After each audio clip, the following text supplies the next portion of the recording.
me revoilà avec une vidéo. Aujourd'hui, je vais vous montrer comment on fait ce genre de choses avec les encres et les brosses. Allez, les brosses très douces, les tampons, la Versafine et c'est parti. Bon, comme d'habitude, on commence par un tamponnage. Alors, j'ai pris ce papier au hasard chez moi et j'ai cru que c'était un papier Payton, mais en fait non. Je pense que c'est un papier DCP genre Bristol.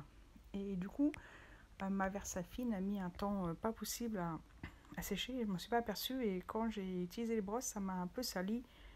Mais jaune, c'est devenu un peu gris. Bon, c'est pas grave, à recommencer sur cette fois-ci un papier DCP. En tout cas, la technique est la bonne. Voilà, j'ai voulu faire sécher. En fait,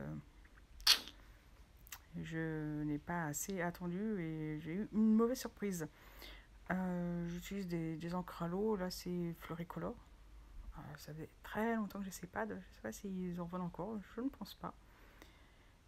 D'ailleurs, c'était Florilège qui avait sorti ça. Et puis ces brosses là, ça fait partie de mon dernier achat. Scrap, spécial outillage. En fait, je préfère largement faire les dégradés avec ces petites brosses plutôt qu'utiliser les mousses, parce que les mousses, je trouve que ça laisse, suivant le papier qu'on utilise, des empreintes circulaires.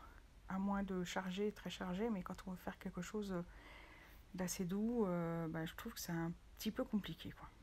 Alors qu'avec les brosses, ça se fait tout seul. J'utilise un cache, là, en plastique, mais vous pouvez utiliser du papier déchiré, tout est bon pour faire des caches, des pochoirs. Là, j'ai besoin de faire un peu comme des vagues, voilà. Il suffit de mettre de l'encre, voilà, sur la brosse et d'appliquer gentiment en dépassant. Comme ça, on évite les traces parce qu'en fait, on décharge l'encre sur le papier brouillon qui est en dessous. Et puis on peut faire des passages de gauche à droite, enfin de haut en bas, ou des choses circulaires. C'est très facile d'utiliser cette méthode avec ces brosses.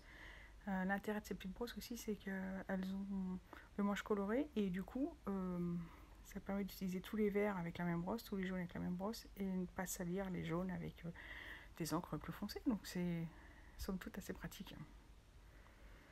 Voilà, c'est déjà fini. J'ai gardé le même combo couleur que mon autre marque-page, que je n'ai pas fait en vidéo, puisque je ne sais pas ce qui s'est passé.